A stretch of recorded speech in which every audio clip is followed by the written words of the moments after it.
Okay, what we have here is a demonstration of some of the aspects of the SEG, the serial generator. This is a 3/4 inch diagonally magnetized magnet that's 3/4 inch long. 1/4 inch ID for the magnet. We got an aluminum drive shaft going through here, 1/2 inch bearings over here. This tube here is 2.5. It's 3 times longer than the magnet. Okay, drive belt here, high speed motor. This is a was that 3/4 inch thick, 4 inches wide, 6 inches long ceramic magnet. This is about a 0.60 thick piece of copper. We got it super glued on here. Okay, so what we're trying to prove is that he was saying that you get eddy currents when these things are rotating and they hold themselves off the surface. You see it's sticking a little bit. We also have it balanced, so the center of gravity, so it's always falling down on that thing. Naturally it falls down and then it sticks too because of the magnet. Okay, neodymium magnet inside here. This is ceramic. So we have some steel brackets that are actually clamped on here to locate it. And we're going to power this thing up with about 13 volts. We've got a variac running it. So you're going to see the faster that thing goes, it's going to be bumping, dragging down here until we get enough speed going on. Then you can see it's going to lift off there. It won't even start here unless we give it a spin. It's so strong. Yeah, let me turn it up a bit. Okay. That's about 3 volts, 3 amps. So you can see it's going to be bumping up here. I'm going to turn the speed up a little more.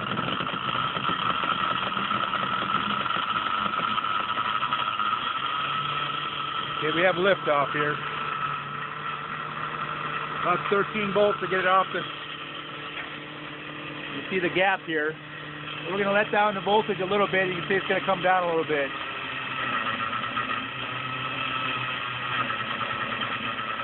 Just wants to stick on that copper.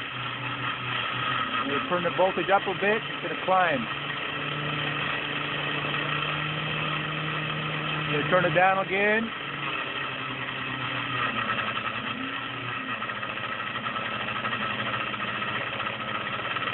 Keep turning it down. You see it's really bouncing on it now. I'm turning up a little bit.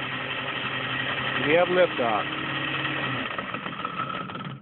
So there you have it. Howdy. So I decided to quit working on other projects and get out my new rodent coil that I built. It's this one here. And in case a lot of you don't know, I have a coil of wire that looks like this on the inside. This is wrapped on a slinky. So this wire here is my output for this coil, and these other wires here obviously are my input. I have this hooked up to a double pulse motor fan modification as normal, and I've got it on this other board where I've got external outputs. Instead of using the outputs on this board, I've got them running transistors, which actually only put out like 7 or 8 volts, where I'm using 12 volt input because it's not fully turning on the outputs of those transistors. So with that said, let's get started. I'm going to hook this up 12 volt, put this magnet in there, and there it goes.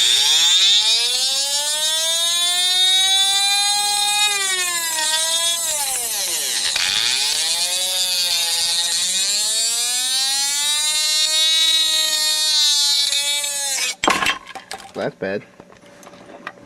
Alright, right now I'm going to see how max RPM I can get out of this. Here we go.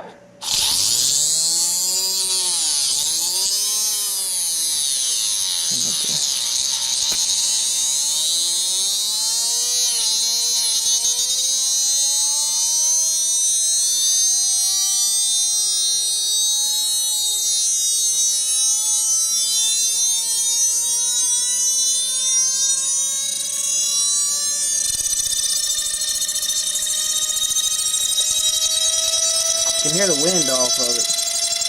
Moving along.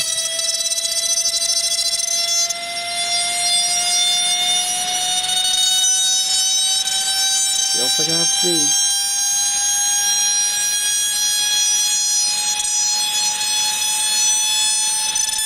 I do not know the RPM. I do not have a tachometer. And my frequency meter doesn't work very well, which I tried on my computer.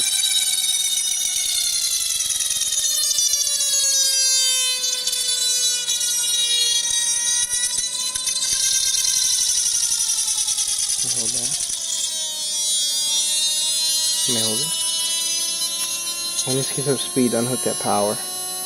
I might try unhooking the power after this gets up to speed. See if I can throw a Jack Lolo resonator at you.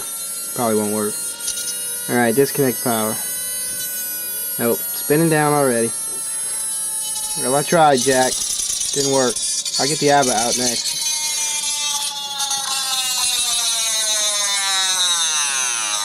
Alright, now what I'm going to do is hook up my output coil to a, well, to nothing, just a bridge rectifier, and show you what that puts out. Alright guys, I taped the sensor on a new jar here, so I could get this, see if I get it going any faster. It actually works better outside of the hole, because there's more just north power or south power on the outside. In the hole, there's more concentrated both poles in there.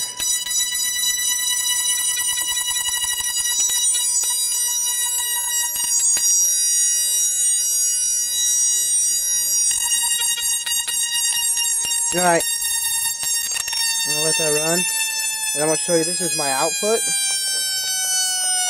It's not connected to anything, it's just connected to a bridge rectifier. And the faster it spins up, it kind of goes through cycles where it goes up and down and up and down. I can show you that. Man, that thing was cooking. Alright. Watch the voltage.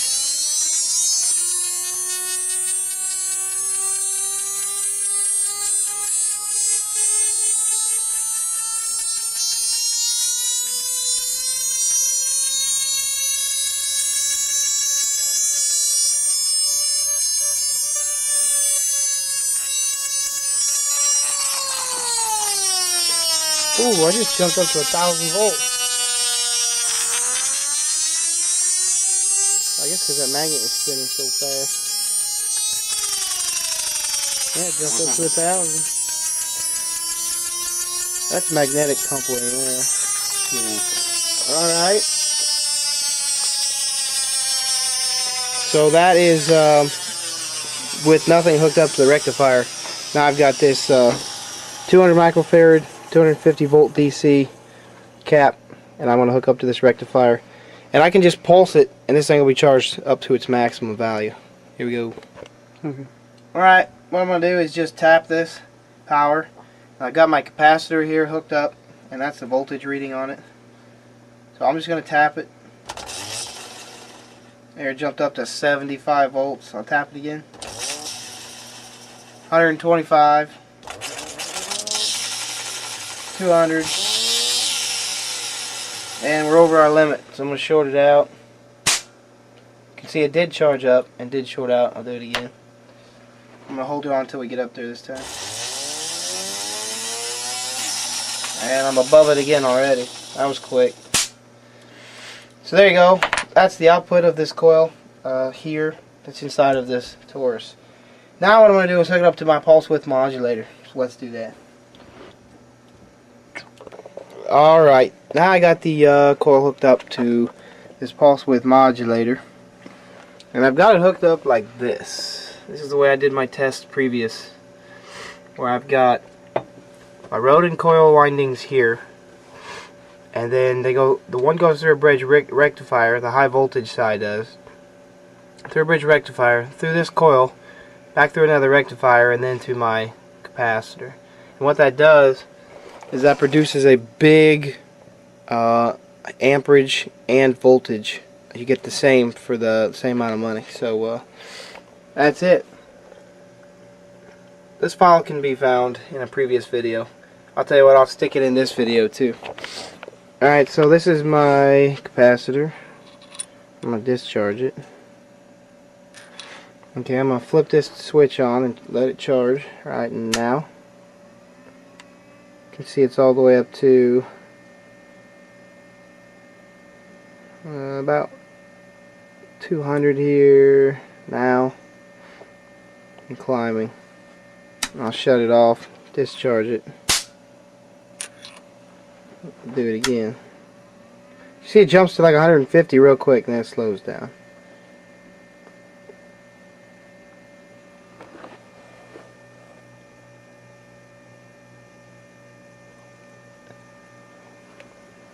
Ta-da!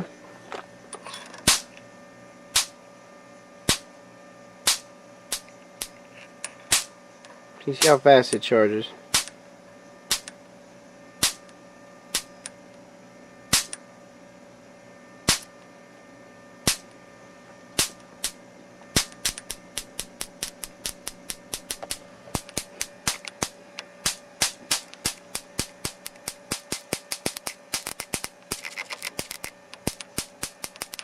That's a 12 volt input running off this battery.